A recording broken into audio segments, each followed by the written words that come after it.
All right, everyone. So today we're here for our very first topic, which is what I wish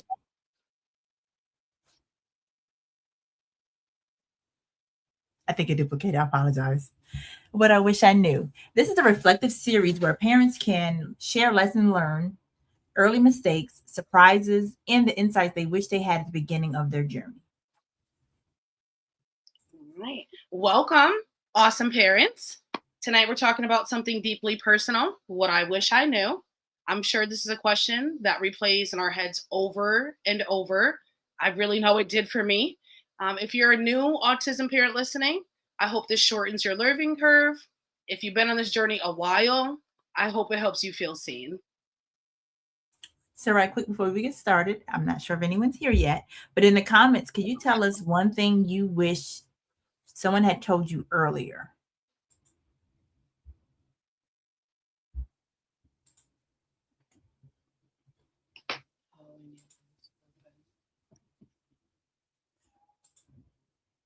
Okay. Not yet. That's okay. So later on, when you guys come in, feel free to leave us some notes and we'll come back to that. Awesome. I forgot the game is tonight too. So yeah, the playoff game starts soon. So yeah, to be expected. Yes. So anyhow, what we want to talk about first thing is I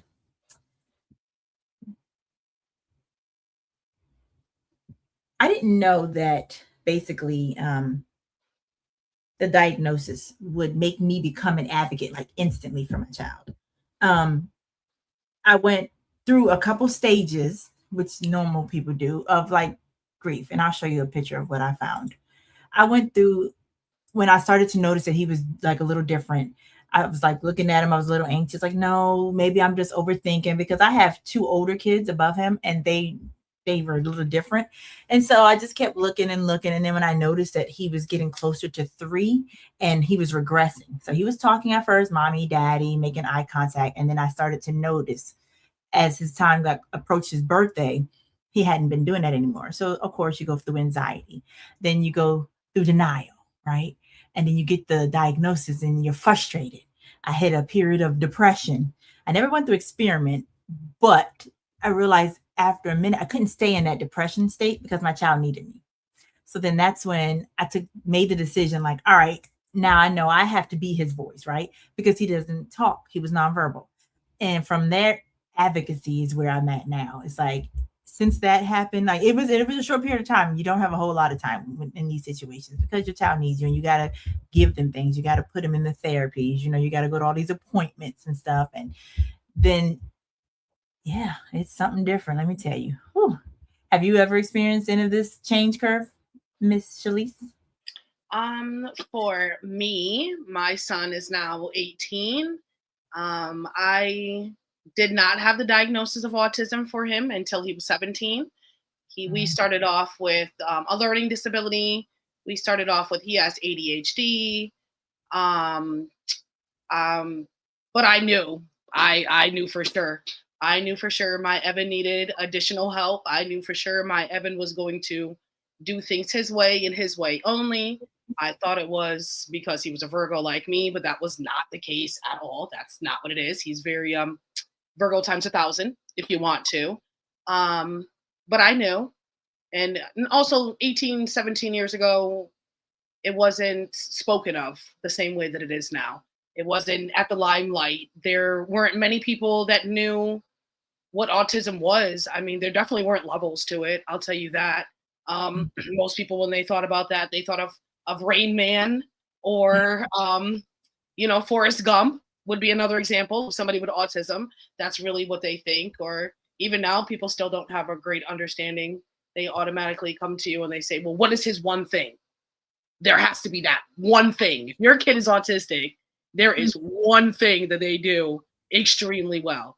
And for me, Evan is just living his life extremely well. Okay. That is his one thing, is living and doing things his way, but also learning how to adapt to the rest of the world.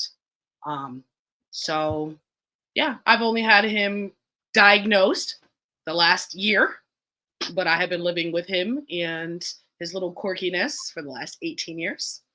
And he is baby number 3 of 8. So yeah, we see difference. We definitely see differences. Yeah, we start to know. Hmm. So now that we've done our little background, um, we're going to introduce our guest speaker. We have a guest speaker, Mr. Alexis Alexander. Um, 1 second, I'm putting the thing up. All right.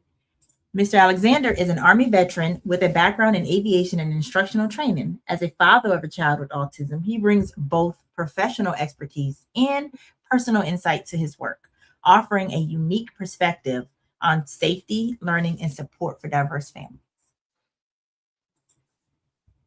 Welcome, Alexis, to the stage. Welcome, Mr. Alexander.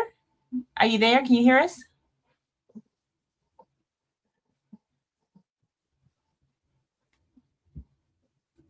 Our guest speaker may not be available. Let's see what he's doing.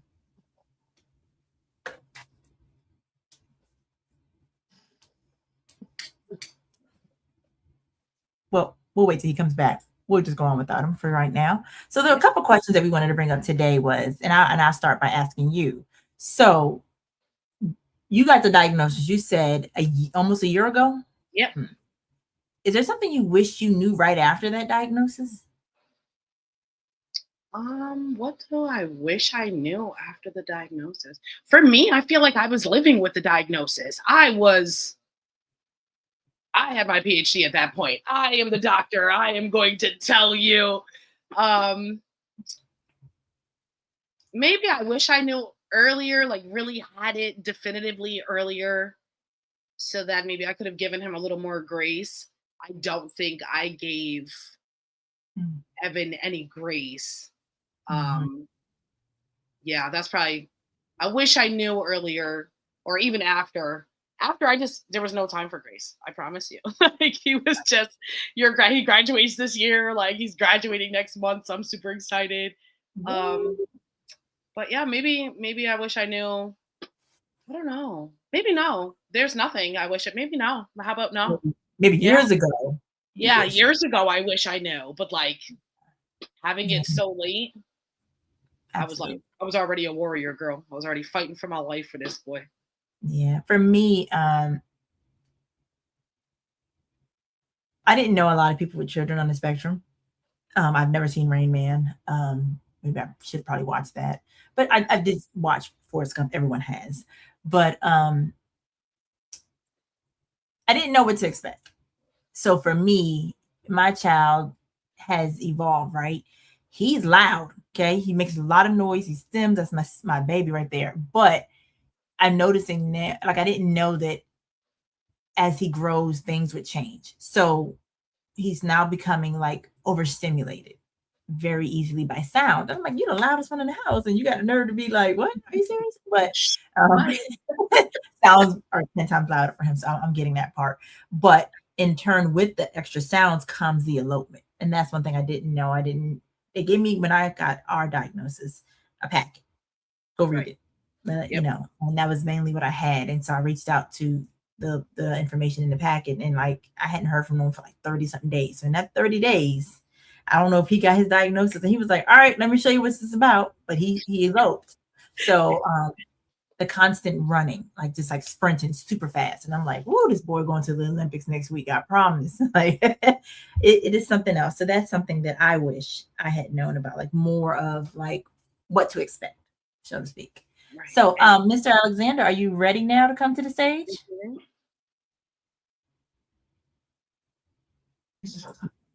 All right, Mr. Alexander, you ready?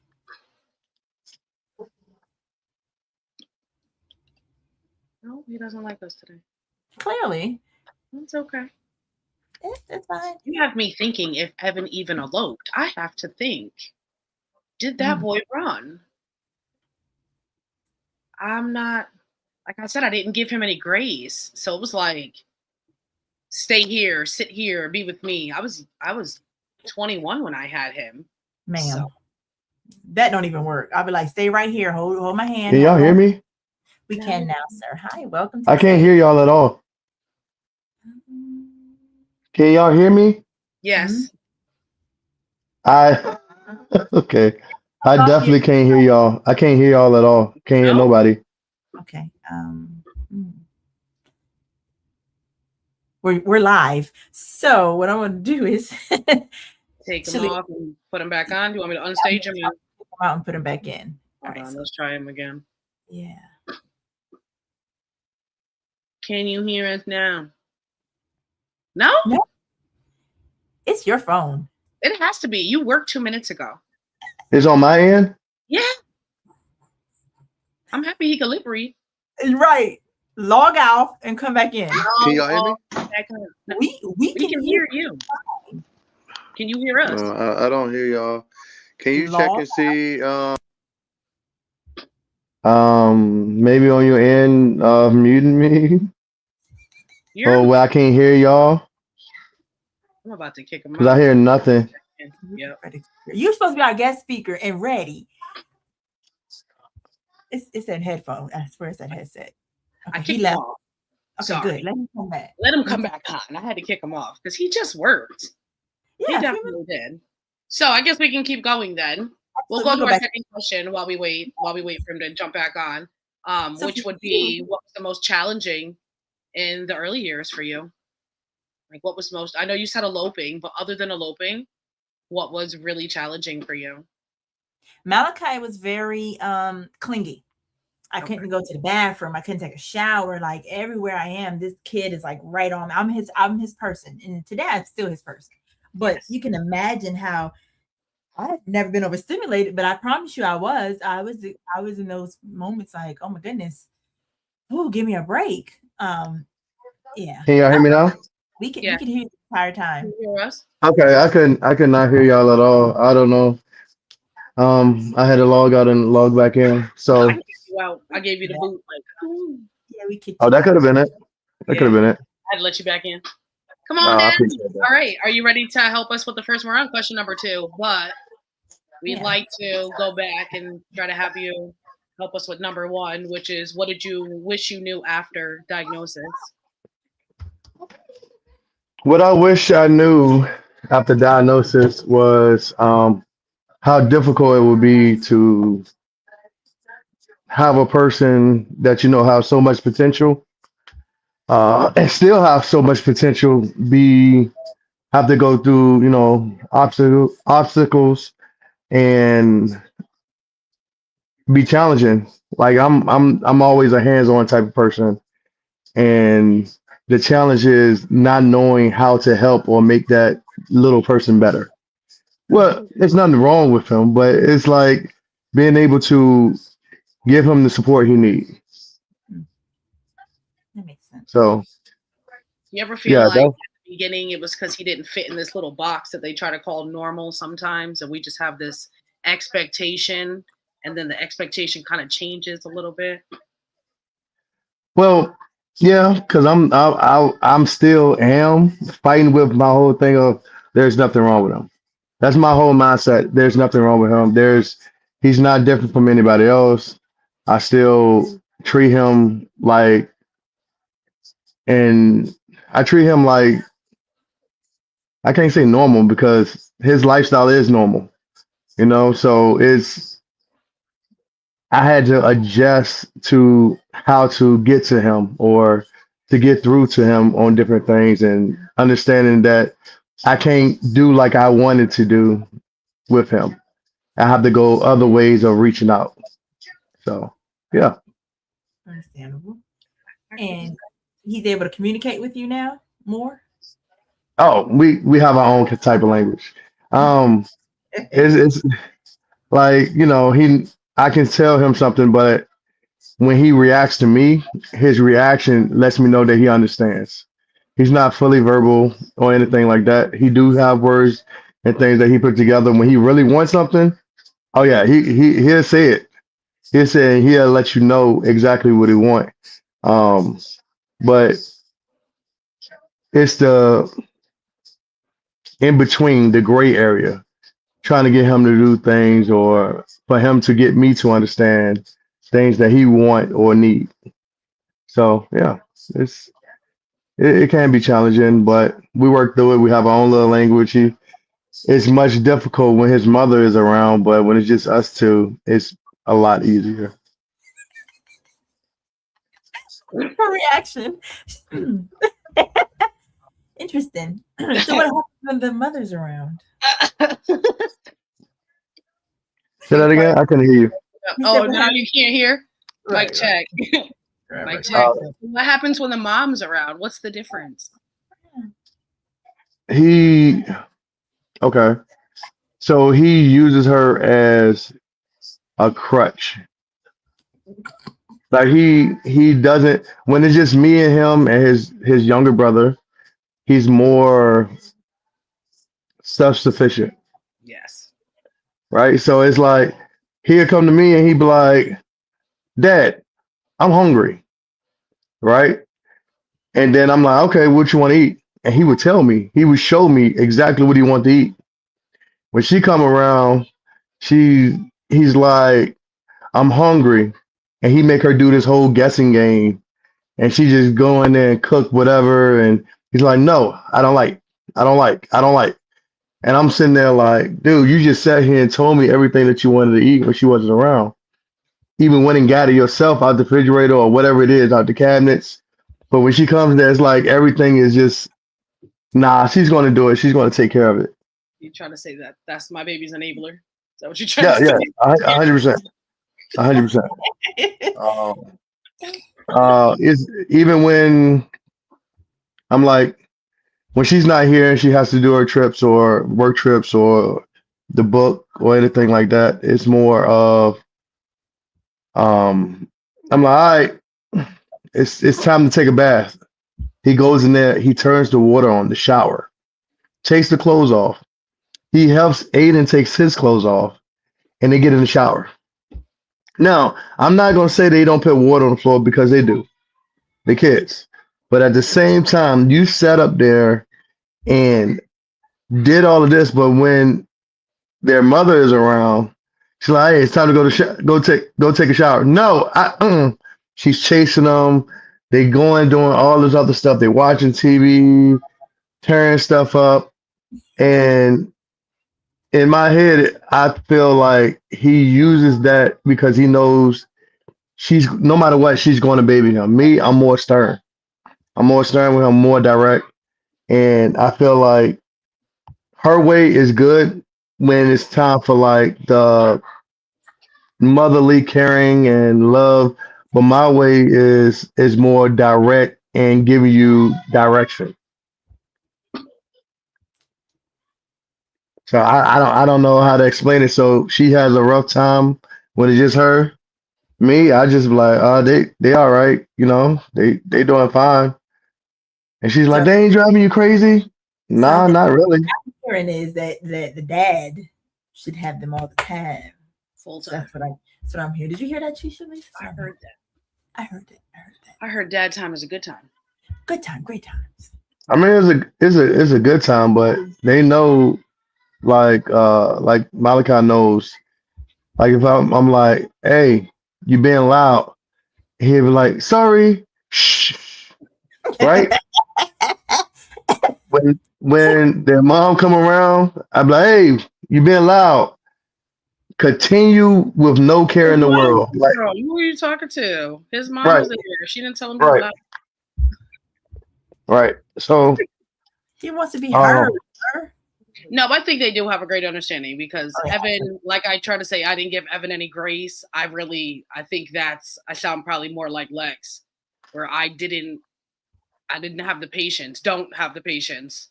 And there's some things that I kind of expected to be a given or that you would consider to be common sense that Evan was just bypassing for me, but I know he has the ability. So it's like, you know what they're capable of. So you're just like, come on, dude, just get it done. Do what I said do, even if mom's in the room. And it's not mom's fault. Okay? It's not mom's fault. I've okay. been my child. He doesn't react to he mainly reacts to positive reinforcement. So when I yell at him, he gets like really scared. So I have to stop yelling so that way he doesn't get afraid and I start talk to him. Might make Thank you. me an enabler. Maybe. So, all right. Oh, hi. How are you? Little slime on here. We're gonna go to our Who next. even keeps creating slime? All right, your next topic. The next thing that he didn't answer was, or maybe he did. Sort of kind of did, yeah. He kind of did. But what was most challenging besides the things you talked about? Was there anything else that was challenging for you in the early years?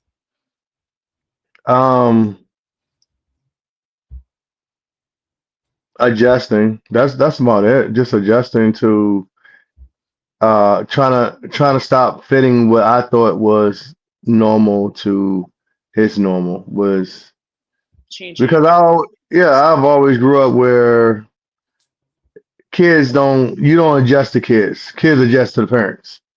That's the way I grew up. So for me to have to try to adjust to some of his actions, like some of his actions I know he's acting out because he's a child.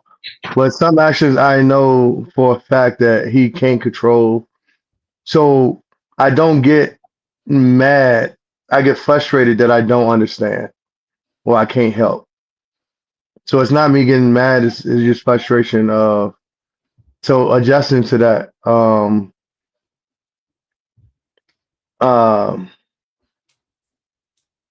yeah, that's about it.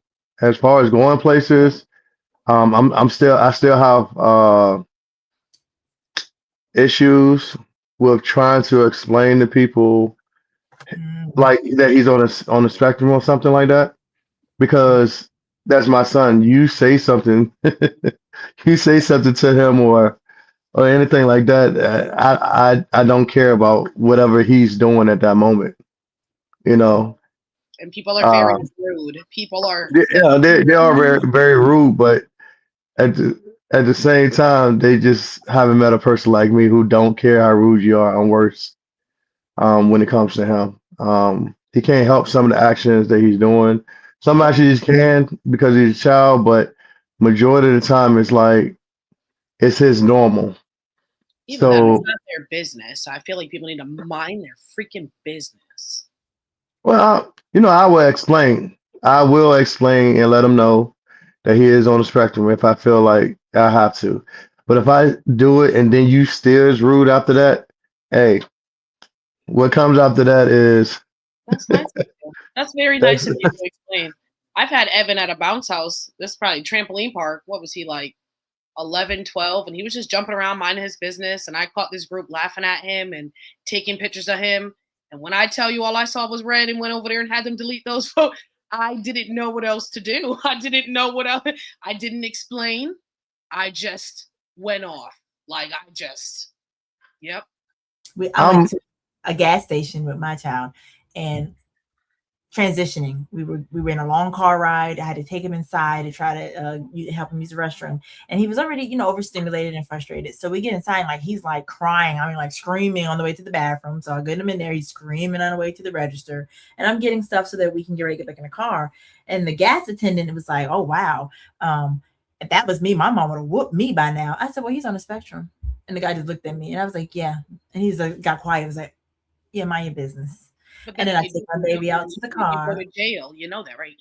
Like, what am I beating for? Like, just making sure. Okay. He's just crying because he's I know why he's upset, but what was our parents didn't go to jail for that. Right, our parents they didn't go to jail for that. Right. That was the police won't all there back then. So yeah, no, it's ridiculous. But yeah, that one was very offensive to me because instantly he felt like I needed to hit my child. And I was like, okay, sir, have a good day. So yeah. I say one of my I've had quite a few incidents that I don't speak of, but I think one of my incidents is because like he is on the spectrum and water, fire, heights, all of those he's attracted to. So he's we're at Great Wolf Lodge and the guy is asking him to walk. I understand the safety, I always do.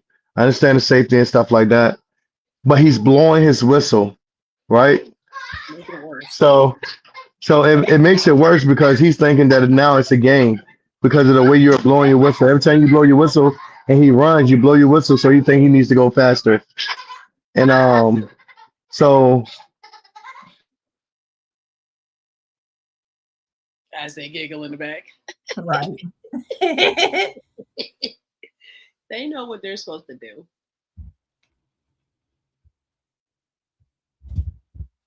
Oh, he went on mute. He went on mute. You back? Shut the door. Thank you. Shut the door, please. Shut the door, please. Aiden. Bye bye. Gotta make sure he said bye after. Bye-bye. And the guy is blowing his whistle. So because Malachi don't know that you can't. He's watching the bigger kids and they going down the slides and stuff like that, and so he's trying to do that. Bye bye. Thank you. And he's trying to do what they do, but he's not doing it the correct way. It's slippery over there and stuff. So I go over there to the guy, and I'm like, "Hey, you can't blow your whistle at him. He's on the spectrum. He doesn't respond like that. He doesn't understand." And the guy, I guess he said something to his manager or whatever, and he continued like some young kid. So Malachi goes and, I'm going up and down the slide with him and stuff like that. And he sees the kid start running and the kid does it. So he goes and do it because he saw a bigger kid do it.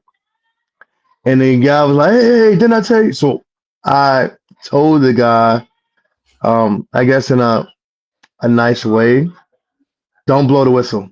Don't blow the whistle at my son anymore. I already told you act like you can't hear.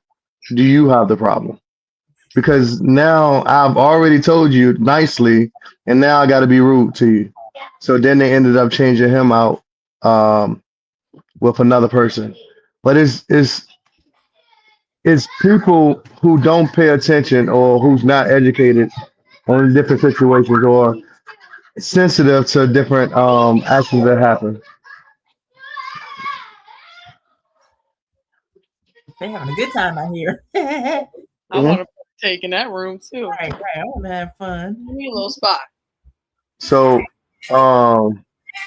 that's about it. I mean, going places, I don't care how people look. I don't care as long as Malachi is safe. As long as he is safe. I don't really care about how people look or they act or have something to say. I did notice that he adapts to whatever environment he's in. So whatever environment he's in, so if it's younger kids, he adapts to their behavior. So like that's why I felt like him getting potty trained and stuff like that was more difficult. Because with him being in there with a younger group because of the daycare, it felt like it was holding his progression back. Yes. Yeah. I seen when he got with older kids, he act like older kids. Yep. He did exactly what they did. You okay? Let me see. What is it? I know. What is it? No. You hit your nose? No. Or he hit your nose? No, don't worry. He said You he's said not what? snitching. That's what he said. I'm not snitching. Oh, please. You snitching. The little one. Go on in there. Go play. Go play.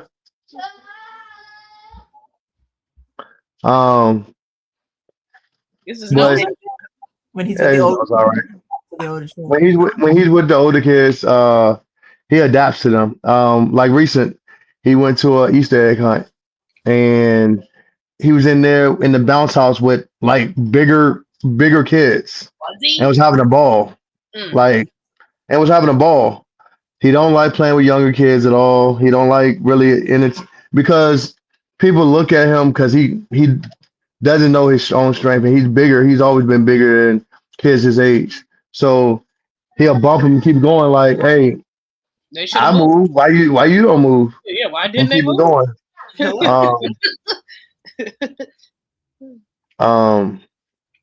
But yeah, that's octopus. Yes, But then you got it.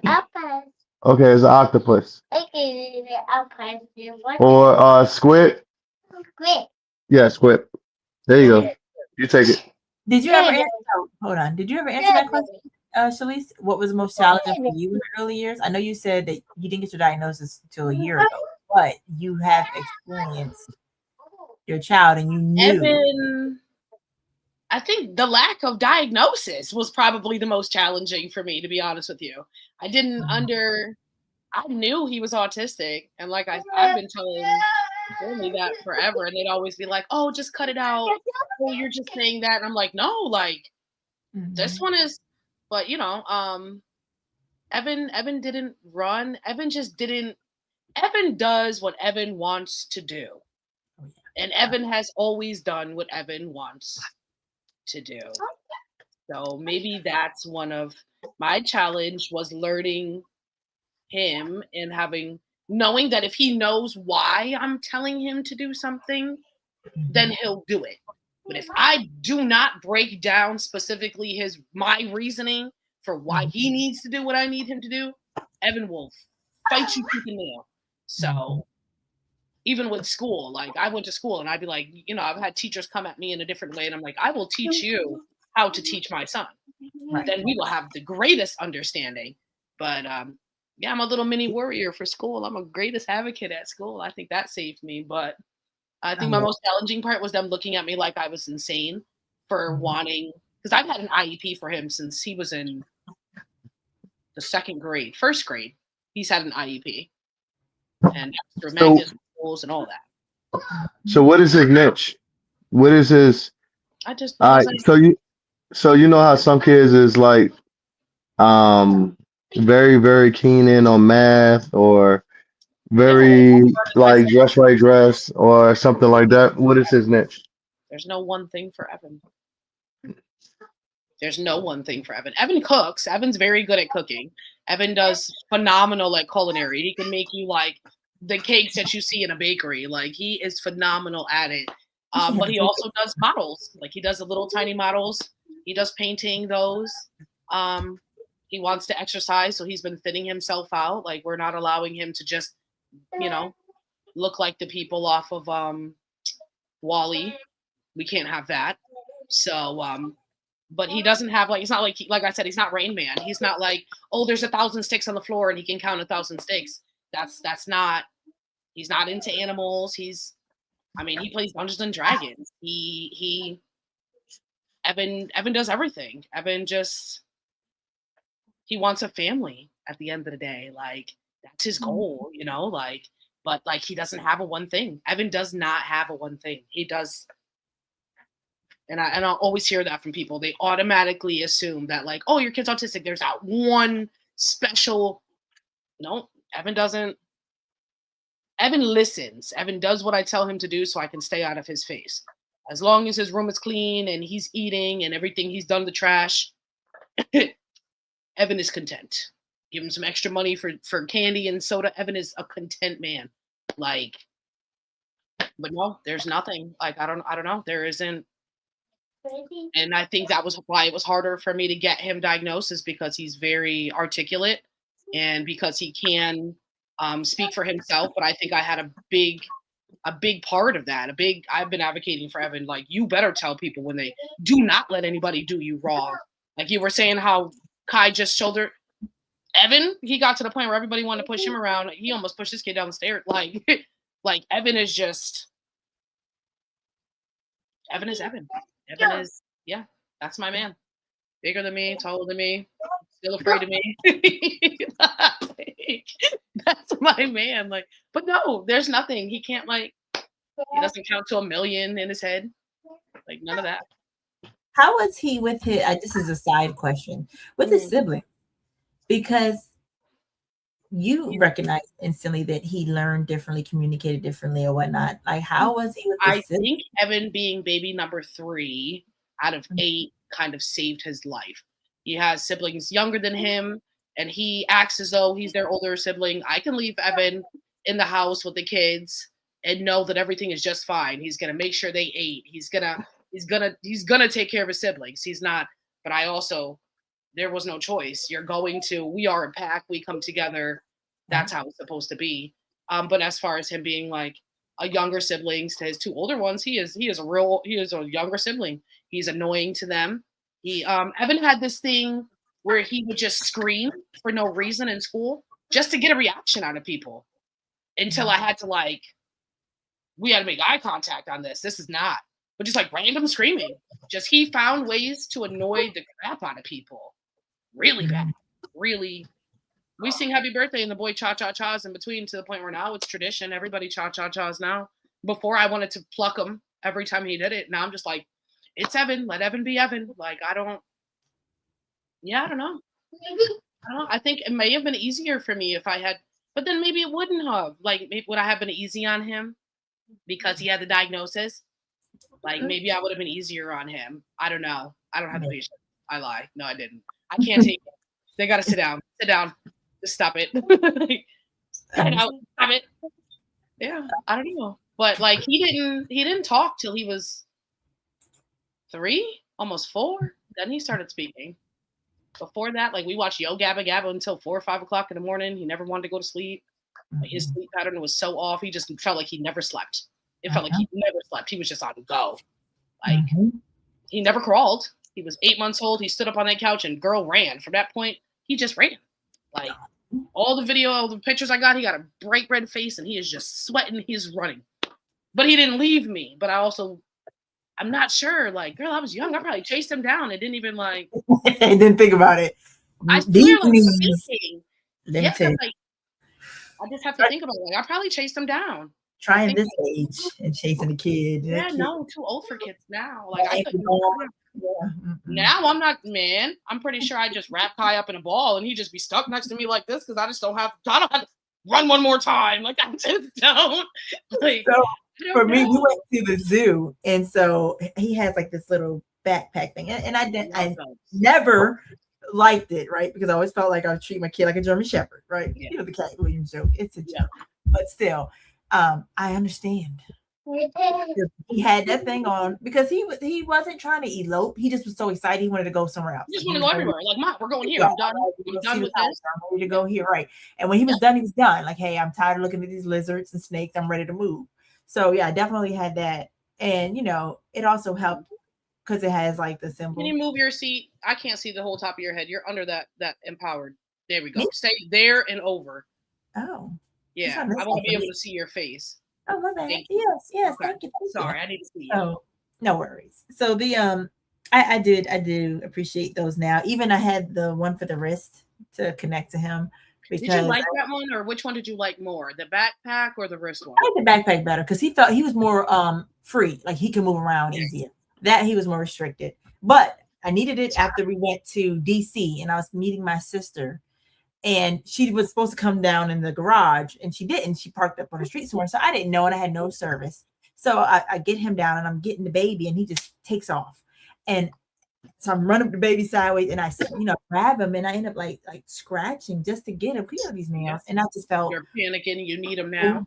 Because there's cars like going around and it's like that was after that. Ching ching, we was locked at the hands. I couldn't take it. Like my anxiety, I do get anxiety though sometimes with him, which is not really good. And so speaking of like the part you mentioned earlier, I heard sleeping pattern. Yes. He didn't sleep. He would like sleep for like 4 hours max, and he's up stimming. And I'm okay with if I hear him stimming, I'm okay because I know that it's calming for him, right? However, when I hear them little feet go down them steps, I'm up. Yeah, I can hear a pin drop in this house now because of him, because I am like, no, even though we have alarms, even though we lock the doors and stuff, my boy's very smart and I'm still fearful. He hasn't done it. He's never like just opened it and ran out nowhere, but I'm still on it. So to protect him, protect my mentality and stuff. And I just, so yeah, but he's sleeping better now. I think because he's in school and I think, they're moving around 8 hours a day. Yeah, they wearing my baby out. He come home and he'll tell you, I'm ready to go to sleep now. I love it. Yes, please. There we go. Sorry about it, Mr. Alexander. You look like you are. To the next question. Sorry about it. We just got, you can talk about your kids all day. Mm-hmm. So I'm good. Mm-hmm. All right, Mr. Alexander, what did professionals not tell you?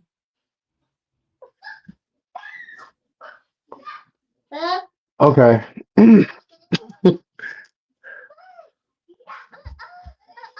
I see the octopus, buddy. Thank you for the octopus. Okay. Professionals, what did they not tell me? They didn't tell me nothing. Thank you. That's how I I felt. um I they like they didn't really give me a direction to go. Like I sit back and their mother, they give her a lot of information and stuff like that. But I listen to them talk and they talk and they talk, but not saying anything of a solution, anything that is a help. It's more of learn on the go. All right. They say, oh, these are these things that you can have like that will help him with speech, his motor skills, his behavior. But as far as what do I do at home? Every time that we have like a meeting or something at the school, I ask, is it something that we can do at home? Is it something that y'all doing here at the school that I can do it at home? I can get at home to help.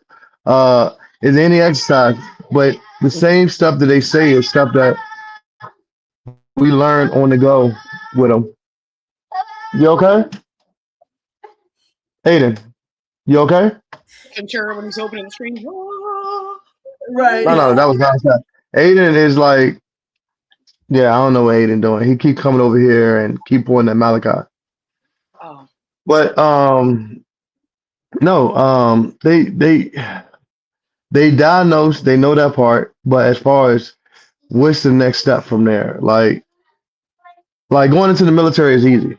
Playing ball is easy, but when it comes to certain things that deals with him, they don't say exactly. Or you be like, oh well, potty training should be over. He should be doing this as a normal kid. They be like, oh well, it's on his own. He'll come around as he adjusts, or when would he not be curious of fire or water? Because kids drown in tubs all the time. You know, like the other day he bumped his head. Right? He bumped his head hard. He had a knot up there. He was looking like something off Star Trek. And it's like, okay, so what if he would have been in there and he's stimming and he bumped his head and we went to go get a towel and come back and he's already underwater for too long? They don't say any of that. Or when you try to ask for help, they're like, oh, well, just change your life, change your job, change this, this, to do it. But at the same time, I need you to pay for this. We're not going to cover that. You got to come out of pocket. So you want me to stop working or change my schedule when you have the resources to help me, but then you're like, well, you need to come up with some more money, but you had me change my lifestyle. So it's a lot of things that they don't say that's frustrating, and it's like, okay, well, whenever I hear the doctor talk, truthfully, I listen to certain things. I'm like, all right, well, that's it. Everything else you're saying is irrelevant. I don't want to hear about it because you haven't helped me out at all. You really haven't. If you're saying something like, oh, well, we can help this, we can give him more help with that, cool. But you be like, oh, well, he's healthy. He's in the 95 percentile. He's yeah, or his motor skills for this is good for what we're doing.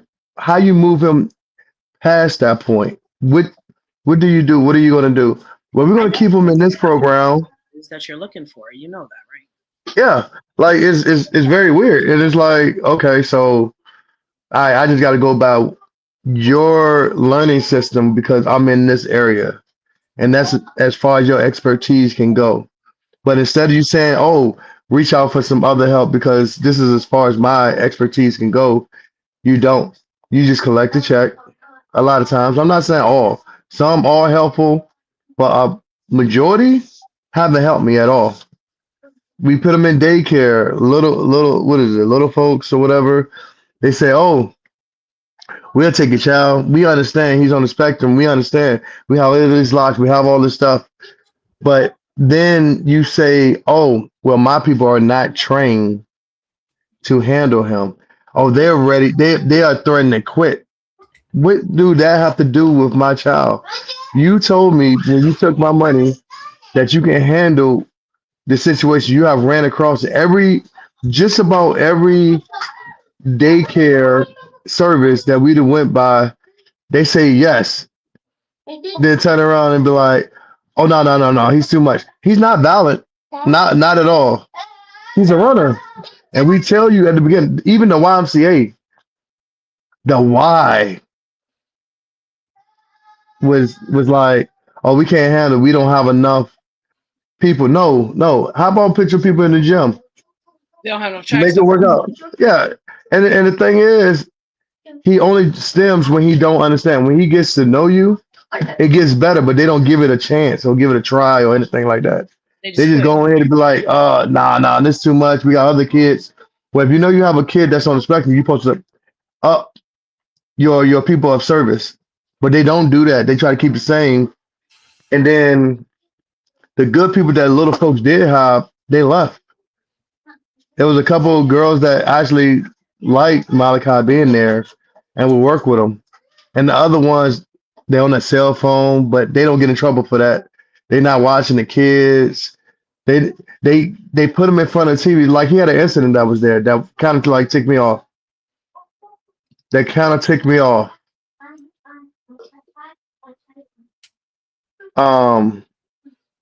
With the service was what the world?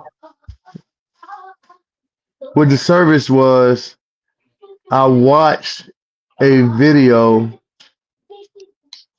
of, and this how I knew that a certain daycare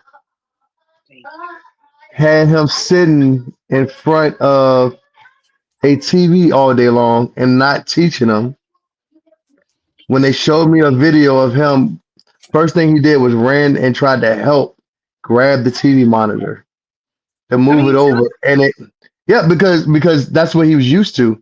Yeah. He's used to that. Yeah. And he grabbed the TV monitor and they was like, oh, he tried to throw the TV down on the kid, and looking at the video, it didn't look like that at all. Or he was coming home. You got to do it. They told me Evan threw his computer across the room and they were going to suspend him. And I said, the F you will suspend my child. Because Evan is very straightforward. So I said, Evan, were you angry? And that boy said, no. So I said, you guys replay that tape and let me know if my son angrily. They said it was in harm's way of the rest of the students. And then they had to check the camera and realize he threw it in like 3 feet and it was on top of some backpacks and there were no students. But because of his diagnosis, it's quick to be like, well, we can, no, you won't. Well, no, you won't. And if he's used to that, did they see, he didn't push it over, right? Nobody was hurt in the interim? Nobody. They always Right. want to, man.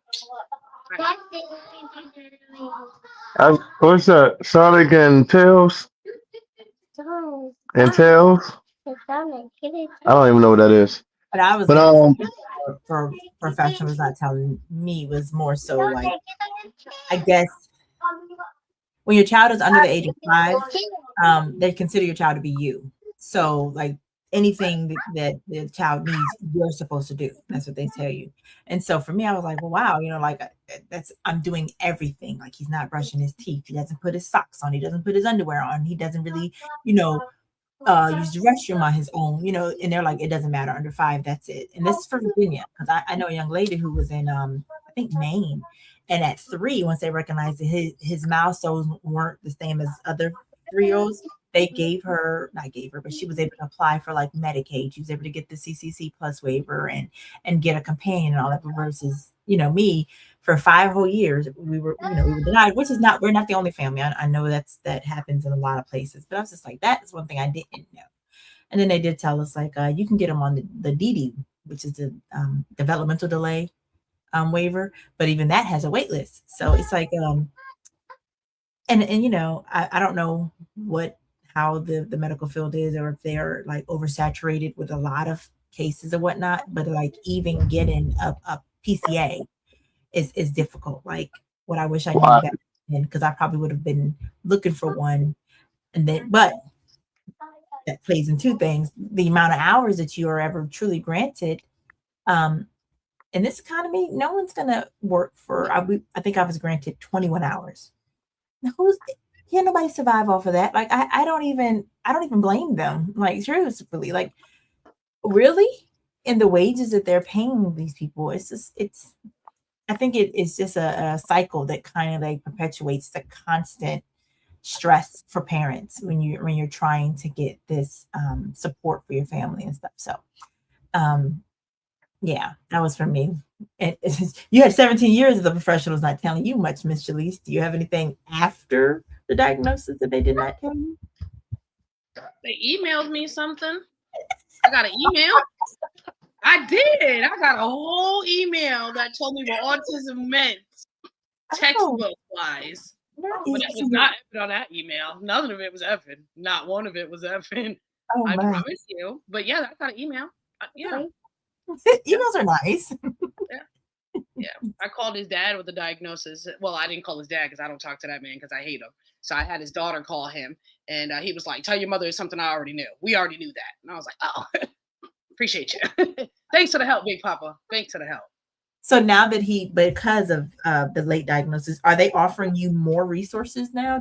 Have they even offered? I know your email was a year ago, but since that time, no. I mean, since then we do, because we do the IEP meetings, and then anytime that I have a problem with the teacher, I'll call another meeting. So we have meetings during the year. So this year has probably been the best. I had 2. But since then they help us out. We're in Connecticut. So we have the BRS program up here, which try to helps them transition into getting a job and maybe speaking up and advocating for themselves. But then at the same time, we had this IEP meeting and we had the, what do we call her? What is she? Not a guidance lady. I don't. She's Student services. She's supposed to be. I'll even look up her actual. She's a person I go. She's my all right. She's my resource person. She be my go-to person.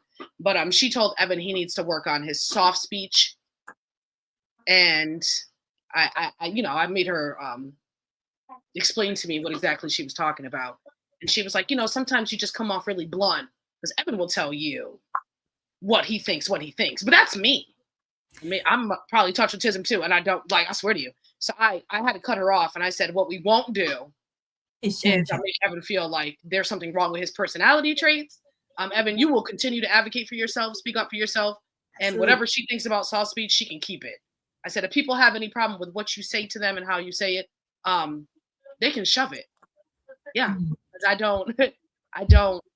They were like, oh, they feel like he doesn't work very well. Like you asked about his siblings, but he doesn't take social cues at all. So he'll okay, he's learned that in school, if he doesn't like the topic, he can bring it to a whole nother topic. Now the whole class has been wasted on this other topic. And then when the teacher tries to bring him back and realizing what he's done, he'll try to fight back. Not fight, but he'll argue with them. So we had a lot of his sophomore year was him arguing. A lot of his freshman, sophomore year was him arguing with the teachers. And then it got to the point where, I have to tell him Evan, why do you think you don't have to do it? If everybody has to sit down and shut up, you need to sit down and shut up. Because you also said that he needs the why. Remember, he has to get it, and if they're not given that, maybe that'd be a communication with the teachers. Like, hey, and I know we're old school. Normies do as I say, don't ask questions. However, when you get a child on the spectrum, sometimes you have to change that. My son, I'll tell him something, and I'm like, go do this. No. So I start blinking, then I'm like, okay, I gotta remember. So then I say, okay, first he had a diagnosis to remember. Me, I'm like, oh, he told me no. I already know. The little girl, the lights went off, and I just, whoa, you said what?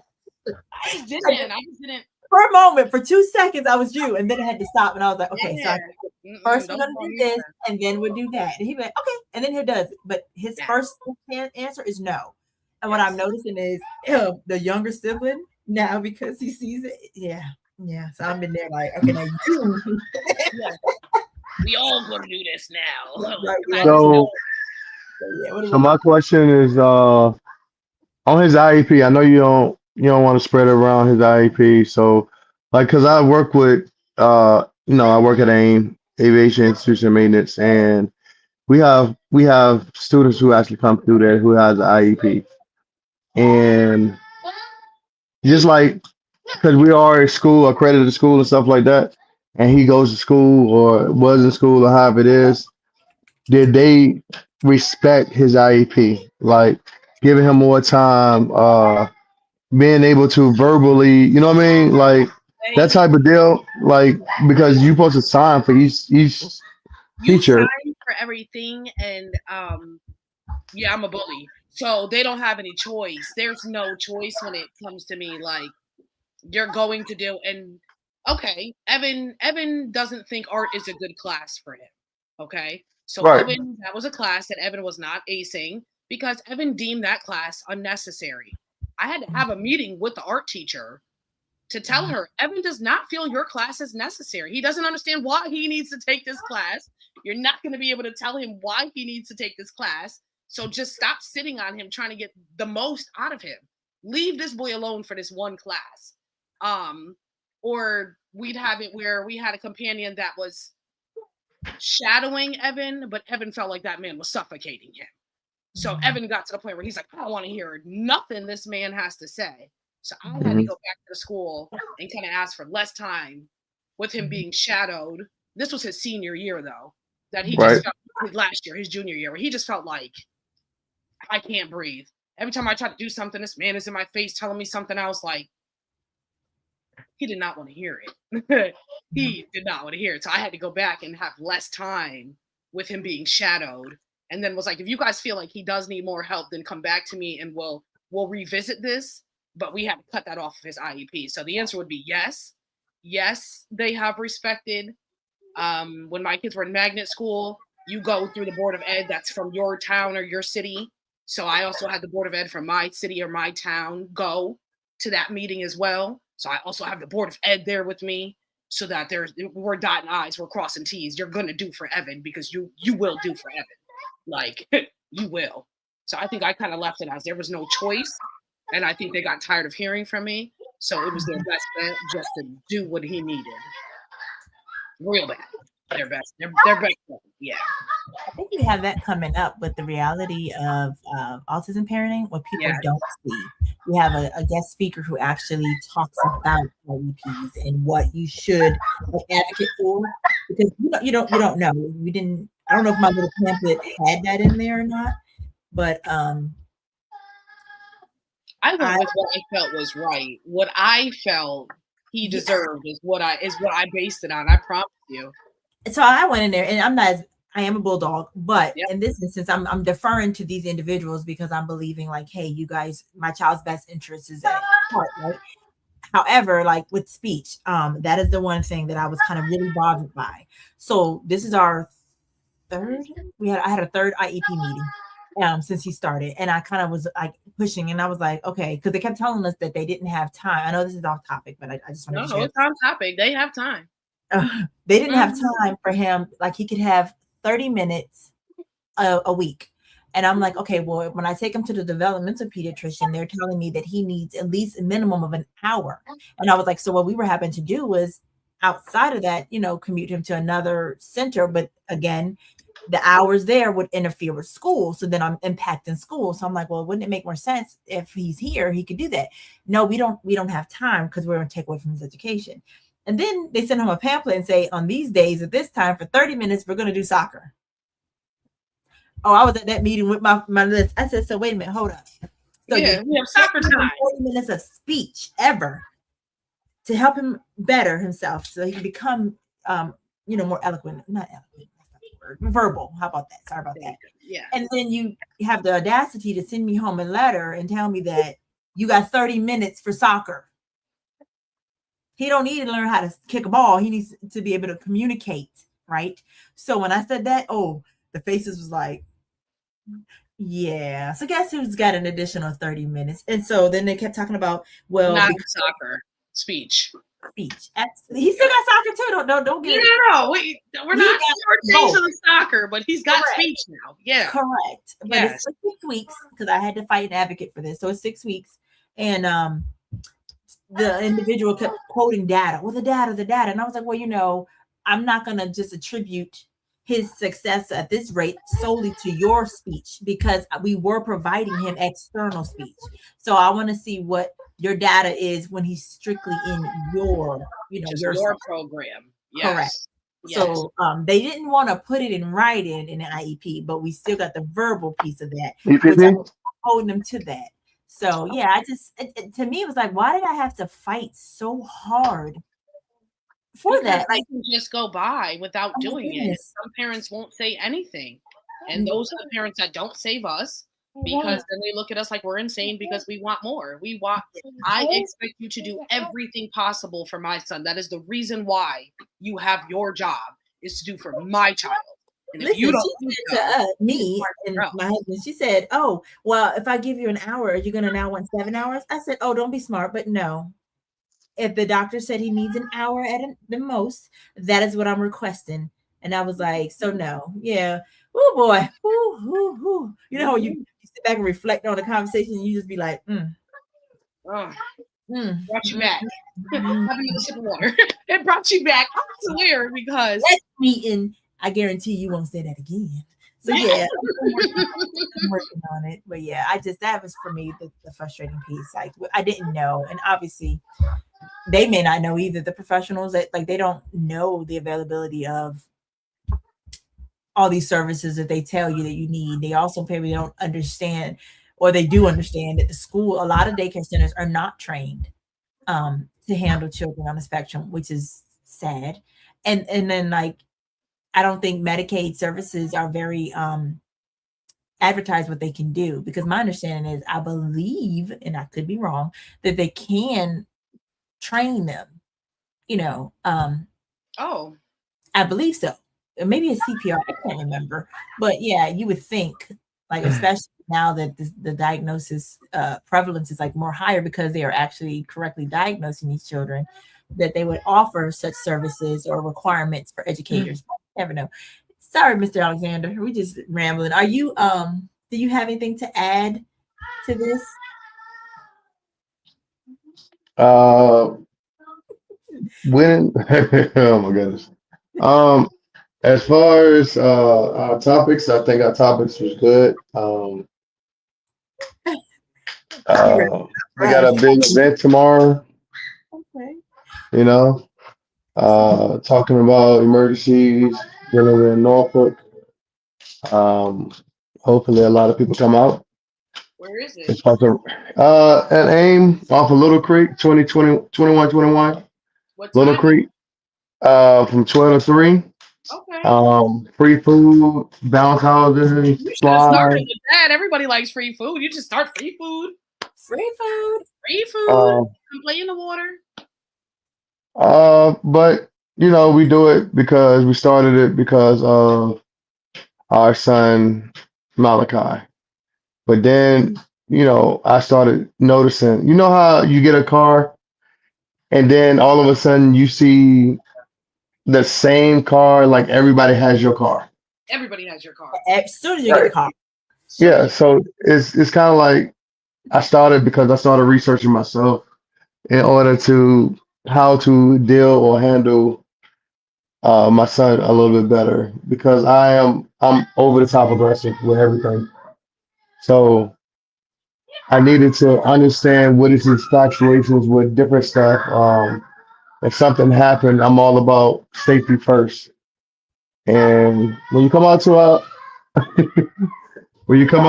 event, we'll talk a little bit. We got some house speakers that's out there. Gonna be a good time. Kids usually get there and don't want to leave, no matter if they're on the spectrum or not.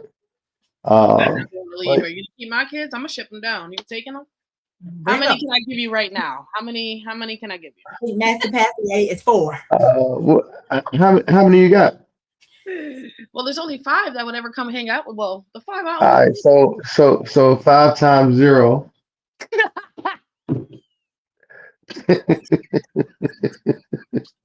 No matter what number you said, I had a feeling it was going to be 0. punch you in the head, boy. Not But yeah,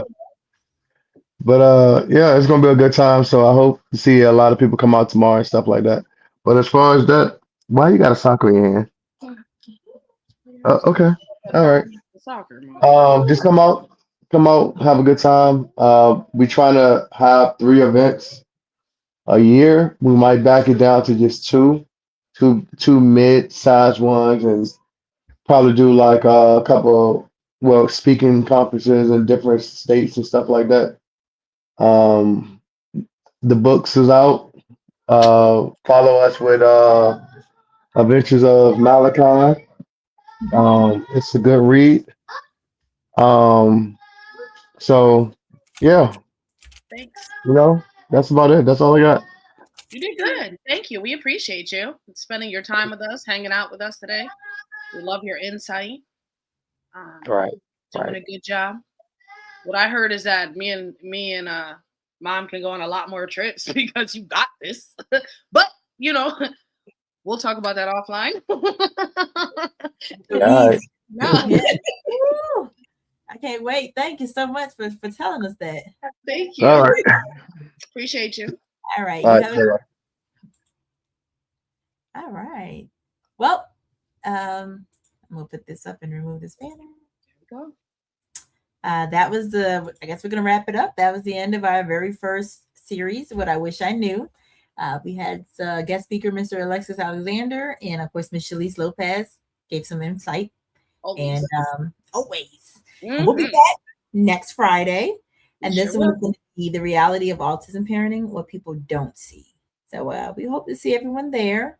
Thank you so much for coming out. And as you see, we're laid back, we get to laugh, share our experiences. That's what this space is for, because you'll be surprised at how lonely being an autism parent is. One thing I know is for myself, I was telling people I don't go nowhere. Because my anxiety, like when he like runs and stuff, it's so overwhelming. He's getting much better. So we started like at Walmart, and he stayed close by, no issue. The zoo I mentioned, but prior to that, yeah, I didn't go anywhere. Nowhere far. I found myself in this house, and I'm trying to get out. I want to do better. Oh, one thing I wanted to share, he did do social play. It was the first time I ever saw it. We took him out to ride his bike. I think it was last week when it was nice weather. And there was a little kid, a 3-year-old, who was riding his bike, and them two together. And he kept saying, "Mommy, more bike, more bike." And he kept riding a little circle with the little kid, and he'll wait for the kid. Now, eventually almost ran him over a few times.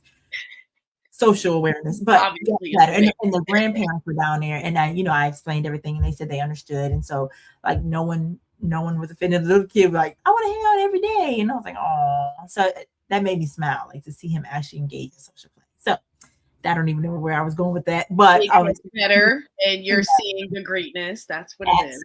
Absolutely. So yeah, this is basically it's getting to the point where like this is what this space is where we can share, and I can, like, now I have someone up the street who understands me, my child, and then they will invite my son to play. So I truly appreciate that.